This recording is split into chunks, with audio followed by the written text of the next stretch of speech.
Amazing. We spoke about manifestation in between. I want to know ನೀವು manifestation ಹೆಂಗೆ ಅರ್ಥ ಮಾಡ್ಕೊಂಡಿದ್ದೀರಾ ಆ್ಯಂಡ್ ನೀವು ಹೆಂಗೆ ಮ್ಯಾನಿಫೆಸ್ಟ್ ಮಾಡ್ತೀರಾ?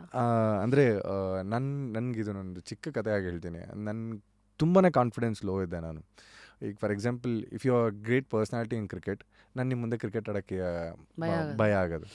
ಸೊ ಇದೆಲ್ಲರಿಗೂ ಇರುತ್ತೆ. ಆ್ಯಂಡ್ ನಾನು ಏನಕ್ಕೆ ಕೈ ಎತ್ತಾ ಇರಲ್ಲ ಅಂದರೆ ಟೀಚರ್ ಮೇಲೆ ಭಯಕ್ಕೆ ನಾನು ಕೈ ಎತ್ತಾ ಇರಲಿಲ್ಲ. ಸೊ ಈ ಥರ ವಿಷಯಗಳು ಕ್ಲಾಸಲ್ಲಿ ಕೂತಾಗ ಹೆಂಗೂ ನೀನು ನನಗೆ ಕೇಳಲ್ಲ ಅನ್ನೋದು ಗೊತ್ತು, ಹೆಂಗೂ ನೀನು ಮಾತಾಡ್ಸಲ್ಲ ಅನ್ನೋದು ಗೊತ್ತು. ಇದು ನನ್ನ ಕಾನ್ಫಿಡೆನ್ಸ್ ನನಗೆ ಕಡಿಮೆ ಮಾಡ್ತಾ ಬಂದುಬಿಡುತ್ತೆ. ಇವತ್ತು ನಾನು ಗ್ರೂಪ್ ಫೋಟೋ ಬಂತು ಅಂದರೆ ಮಧ್ಯದಲ್ಲಿ ನಿಂತ್ಕೊಳ್ಳೋದೇ ಇಲ್ಲ, ಎಲ್ಲೋ ಕೊನೆಯಲ್ಲಿ ಇಲ್ಲ ಹಿಂದೆ ಈ ಥರ ನಿಂತ್ಕೊಂಡಿರ್ತೇನೆ. ಅದು ನನ್ನ ಕಾನ್ಫಿಡೆನ್ಸ್. ನೀನು ಚೆನ್ನಾಗೇ ಕಾಣಿಸ್ತೀಯ ಅಂದರೂ ನಂಗೆ ಮುಂದೆ ಬರೋಕ್ಕೆ ಗೊತ್ತಾಗಲ್ಲ ಅದು. ಸೊ ಈ ಥರ ಟೈಮಲ್ಲಿ ನಮ್ಮೊಬ್ರು ಕೋಚ್ ಹೇಳಿದ್ರು, ನೀನೊಬ್ಬರು ಗುರುಗಳನ್ನ ಮೀಟ್ ಮಾಡು ಹೋಗು ಅಂತ. ಗುರುಗಳೆಲ್ಲ ಏನು ಮಾಡ್ತಾರೆ ಈ ವಿಷಯಕ್ಕೆ? ಆ್ಯಂಡ್ ನಂಗೆ ಅದು ಮೇಜರ್ ಪ್ರಾಬ್ಲಮ್ಮೇ ಅಲ್ಲ ಅಂತ ನಾನು ಅದು ವೀಕ್ ಅಂತ ಅವ್ರಿಗೆ ಅನ್ನಿಸ್ತಾ ಇತ್ತು. ಅವ್ರು ಹೇಳಿದ್ರು, ಅವರು ಹಿಮಾಲಯದಲ್ಲಿರೋದು. ಆ್ಯಂಡ್ ಅವ್ರದ್ದಲ್ಲಿ ಇದೂ ಇದೆ, ಗುರುಕುಲ ಬೇರೆ ಇದೆ. ಅವ್ರು ಇಲ್ಲಿಗೆ 6 ಮಂತ್ಸ್ಗೆ ಒಂದ್ಸತಿ ಬರ್ತಾರೆ. ಅವ್ರದ್ದು ಜಾಲಹಳ್ಳಿಲಿ ಒಂದು ಮನೆ ಇದೆ, ಓಕೆನಾ. ಅಲ್ಲಿ ಅವರು ಇಲ್ಲಿ ಏನಕ್ಕೆ ಬರ್ತಾರೆ ಅಂದರೆ ಅನಾಥ ಮಕ್ಕಳಿಗೆ ದುಡ್ಡು ಕೊಟ್ಟು ಹೋಗೋದಕ್ಕೆ ಬರ್ತಾರೆ. ಸೊ ಇಲ್ಲಿ ಯಾರು ಅವ್ರ ಹತ್ರ ಎಲ್ಲ ಹೋಗಿ ಕ್ಲಾಸಸ್ ತೊಗೋತಾರೆ, ಮೆಡಿಟೇಷನ್ ಕ್ಲಾಸಸ್ ಥರ. ಸೊ ಅಲ್ಲಿ ಬಂದಿದ್ದ ದುಡ್ಡಿಂದ ಸೊ ಅಲ್ಲಿಗೆ ಡೊನೇಟ್ ಮಾಡ್ತಾರೆ, ಅವ್ರು ಹೊರಡ್ತಾರೆ. ಸೊ ಈ ಥರ ಪರ್ಸನಾಲಿಟಿ ಅವರು. Is around like 50. ಅವ್ರು ನೋಡಿದ್ರೆ 50 ಅನ್ಸೋದೇ ಇಲ್ಲ. ಸೊ ಅವ್ರ ಹೆಸರು ನನಗೂ ಇನ್ನೂ ಗೊತ್ತಿಲ್ಲ ಮ್ಯಾಮ್. ಅಂದರೆ ನಾನು ಗುರುಗಳಂತಲೇ ಕರಿತೀನಿ ನಾನು ಅವ್ರನ್ನ. ನಾನು ಇವತ್ತು ಅವ್ರ ನಂಬರ್ ಗುರುಗಳಂತಲೇ ಸೇವ್ ಮಾಡ್ಕೊಂಡಿರೋದು. And is a person like ನನ್ನ ಹೆಸರಿಂದ ನಿಂಗೆ ಏನೂ ಆಗಬೇಕಾಗಿಲ್ಲ, ನನ್ನಿಂದ ನೀನು ತುಂಬ ವಿಷಯಗಳು ತಿಳ್ಕೊ ಸಾಕು, ನಿನಗೇನು ಬೇಡ ಅಂತ. ಸೊ ನನಗೆ ಗುರುಪ್ರಸಾದ್ ಅನ್ನೋರು, ಅಂದರೆ ನನ್ನ ಬೌಲಿಂಗ್ ಕೋಚ್ ಇದ್ರು ಅವರು. ಸೊ ಅವರು ಇವರನ್ನು ತೋರಿಸ್ತಾರೆ. ಅವತ್ತಿನ ದಿನಕ್ಕೆ ಆ ದುಡ್ಡು ನಾನು ಕಟ್ಟೋಕ್ಕಾಗಿರಲ್ಲ. ಸೊ ನೀನು ಅದನ್ನೆಲ್ಲ ನೋಡಾದ್ಮೇಲೆ ಹೋಗಬೇಕಾದ್ರೆ ತಿಳ್ಕೊ ಅಂತ.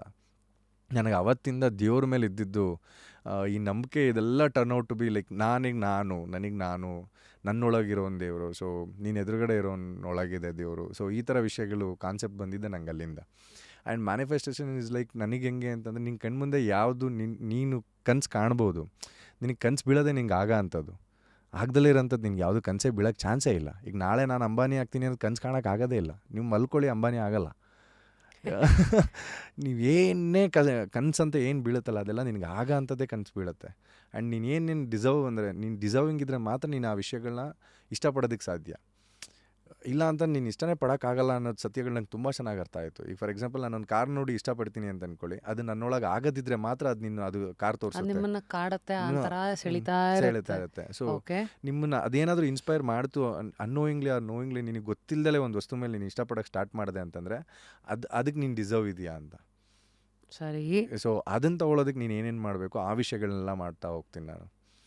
ಸೊ ನಿಮ್ಮ ಪ್ರಕಾರ ನಿಮ್ಮನ್ನ ಯಾವ್ದಾದ್ರು ಅಟ್ರಾಕ್ಟ್ ಮಾಡ್ತಾ ಇದೆ ಅಂದರೆ you are getting attracted because you are capable of it and ಅದು ನಿಮ್ಮ ಕೈಗೆ ಎಟ್ಕೋವಂಥದ್ದು. ಎಕ್ಸಾಕ್ಟ್ಲಿ ಅದು ನೀವು ನೋಡಿ ಬೇಕಿದ್ರೆ ನಿಮ್ಮ ಸುತ್ತ ಏನೇನು ನೀವು ಕಲೆಕ್ಟಿವ್ ಆಫ್ ಥಿಂಗ್ಸ್ ಇಟ್ಕೊಂಡಿದ್ದೀರಾ, ಇಲ್ಲ ಕಲೆಕ್ಟಿವ್ ಆಫ್ ಪರ್ಸನ್ಸ್ ಇದ್ದಾರೆ, ಕಲೆಕ್ಟಿವ್ ಆಫ್ ಥಿಂಗ್ಸ್ ನೀವು ಆಲ್ರೆಡಿ ಮಾಡಿರೋ ಇಂಥ ವಿಷಯಗಳು, ಇದೆಲ್ಲ ನೀವು ಕನಸು ಕಂಡಿರೋದೇ ಆಗಿರುತ್ತೆ.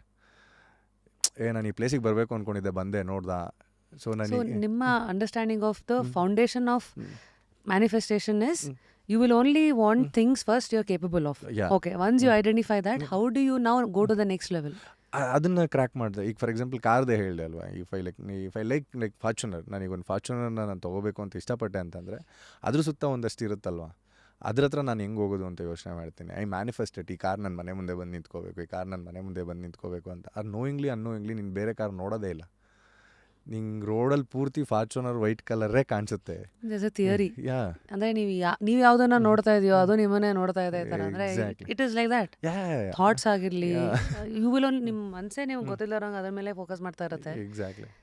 ಸೊ ನೀವು ಯಾವ್ದಾದ್ರು ಮ್ಯಾನಿಫೆಸ್ಟೇಷನ್ ಇದು ಪ್ರೋಟೋಕಾಲ್ ಫಾಲೋ ಮಾಡ್ತೀರಾ? ಲೈಕ್ ನನಗೆ ತುಂಬ ಈಸಿ ಅಂತ ಅನ್ಸಿದ್ದು 3 ಮ್ಯಾನಿಫೆಸ್ಟೇಷನ್. ಬೇಸಿಕ್ ಏನಂದರೆ ನಿಮ್ಮ ಆಲೋಚನೆಗಳು ಏನೋ, your thoughts help you create.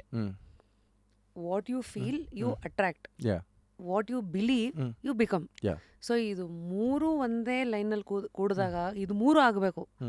ಆದಾಗ ಮಾತ್ರ ಸಬ್ಕಾನ್ಷಿಯಸ್ ಮೈಂಡ್ ಇಸ್ ಅಲ್ಲಿಗೆ ಡೈರೆಕ್ಟಾಗಿ ರೀಚ್ ಆಗ್ತಾ ಇದ್ದೀರಾ, ಅಲ್ಲಿಗೆ ಏನು ಬೇಕು ನೀವು ಬೀಜ ಹಾಕ್ತಾ ಇದ್ದೀರಾ ಅನ್ನೋದು. ಸೊ ನಿಮ್ಗೆ ಅರ್ಥ ಆಗಿರೋ ಮ್ಯಾನಿಫೆಸ್ಟೇಷನ್. ಸೊ ನನಗೆ ಅರ್ಥ ಆಗಿರೋದು ಆ್ಯಂಡ್ ನಾನು ತಿಳ್ಕೊಂಡಿರೋದೇನು ಅಂತಂದರೆ, ಎವ್ರಿ ಡೇ ಒಬ್ಬ ಪರ್ಸನ್ಗೆ 1.5 ಲಕ್ಷ ಥಾಟ್ಸು ಅವ್ನ ಮೈಂಡಲ್ಲಿ ಓಡುತ್ತಂತೆ. ಸೊ ಇದರಲ್ಲಿ 60% ಅಷ್ಟು ನಾವು ನೆನ್ನೆದ್ರ ಬಗ್ಗೆ ಯೋಚನೆ ಮಾಡ್ತೀವಿ. ಸೊ ನಾಳೆದ್ರ ಬಗ್ಗೆ ನಾವು ಓನ್ಲಿ 10% ಆ 15% ಅಷ್ಟೇ ಯೋಚನೆ ಮಾಡೋದು ನಾವು. ಸೊ ಇನ್ನು ಮಿಕ್ಕಿದ್ದೆಲ್ಲ ಇಲ್ಲೇ ಯಾವುದೋ ಜಂಜಾಟಗಳ ಮಧ್ಯೆ ಸಿಗಾಕೊಂಡ್ಬಿಟ್ಟಿರ್ತೀವಿ. ಸೊ ಈಗ ಅವರೇನೋ ಅಂದರು, ಇವರೇನೋ ಅಂದರು, ಇಲ್ಲೇನೋ ಬೇಕು, ಇದೇನೋ ಕಮಿಟ್ಮೆಂಟ್ಸು, ಈ ವಿಷಯಗಳಿಗೆ ಸಿಗಾಕೊಂಡ್ಬಿಟ್ಟಿರ್ತೀವಿ. ಇಷ್ಟು ಪಾಯಿಂಟಲ್ಲಿ ಇಫ್ ಯು ಟರ್ನ್ ಇಂಟು ಏನೋ ನಿಂಗೆ ಏನು ಬೇಕು ಅನ್ನೋ ವಿಷಯ ಇದೆಯಲ್ಲ, 35%ನ ನೀನು ಏನಾದರೂ ಅಚೀವ್ ಮಾಡಿದೆ ಅಂತಂದರೆ 36%ಗೆ ಅದು ಆಲ್ರೆಡಿ ನಿನ್ನ ಮುಂದೆ ಇದ್ಬಿಡುತ್ತೆ. ಸೊ 1.5 ಲಕ್ಷ ಥಾಟ್ಸಲ್ಲಿ ನೀನು 36% ಅಷ್ಟು ನೀನು ಏನಾದರೂ ಅದ್ರ ಬಗ್ಗೆ ಯೋಚನೆ ಮಾಡೋಕ್ಕೆ ಸ್ಟಾರ್ಟ್ ಮಾಡಿದೆ ಅಂತಂದರೆ ಅದು ನಿಜ ಆಗ್ಬಿಡುತ್ತೆ ಅಂತ. ಸೊ ಅದಕ್ಕೆ ಅದು ಬೇಕು ಅಂದರೆ ಆಬ್ಸೆಷನ್ನು, ಈ ಪ್ಯಾಷನ್ನು ಅದೆಲ್ಲ ಅದರದ್ದೇ ಬೈ ಪ್ರಾಡಕ್ಟ್ಸ್ಗಳಂಗೆ. ಎಕ್ಸಾಕ್ಟ್ಲಿ. ಸೊ ಅದನ್ನು ಒಂಥರ ಮೈಯೆಲ್ಲ ಮೈ ಮೇಲೆ ಬಂದ್ಬಿಡ್ಬೇಕು ಅಂತಾರಲ್ಲ, ಆ ಥರ. ಓಕೆ, ಅದನ್ನೇ ಹುಚ್ಚು ಅಂತ ಹೇಳ್ತಾರೆ. ಸೊ ನೀನು ಅದ್ರ ಬಗ್ಗೆನೇ ಮಾತಾಡಬೇಕು, ಇಲ್ಲ ಅದನ್ನು ನೋಡಬೇಕು, ಅದ್ರ ಬಗ್ಗೆ ಕೇಳಿಸ್ಕೋಬೇಕು, ಇಲ್ಲ ಅದ್ರ ಬಗ್ಗೆ ಯೋಚನೆ ಮಾಡ್ತಾ ಇರಬೇಕು. ಸೊ ಆವಾಗ ನಿನ್ನ ಹತ್ರ ಅದು ಬೇಗ ಬರುತ್ತೆ ಅಂತ. So this is what is your formula. And ಈ ಥರ ಯಾವ್ಯಾವುದನ್ನು ಮ್ಯಾನಿಫೆಸ್ಟ್ ಮಾಡಿದ್ದೀರಾ? For example this Bigg Boss house 120 days thing. ನಾನು ಕೊನೆಯ ತನಕ ಸುದೀಪ್ ಸರ್ ಕೈಲೇ ನನ್ನ ಮನೆ ಡೋರ್ ಆಚೆಯಿಂದ ಹೋಗಬೇಕು ಅಂತ ನೀವು ಹೋಗೋಕ್ಕಿಂತ ಮುಂಚೆನೇ ನನ್ನ ಎಂಟ್ರಿಲೇ ನಾನು ಅದು ಅಂದ್ಕೊಂಡು ಹೋಗಿದ್ದು. ಅದಕ್ಕೆ ಇಷ್ಟು ಪ್ರೋಸೆಸ್ ಮಾಡಿದ್ದು ನಾನು. ಏನೇನು ಅಲ್ಲಿ ಕಟ್ ಡೌನ್ ಮಾಡ್ಕೋಬೇಕು, ಏನೇನು ಇರಬಾರ್ದು ನನಗೆ, ಯಾವ್ಯಾವ ವಿಷಯಗಳು ನನಗೆ ಟಾಂಟ್ ಮಾಡಬಾರ್ದು ಅನ್ನೋದೆಲ್ಲ.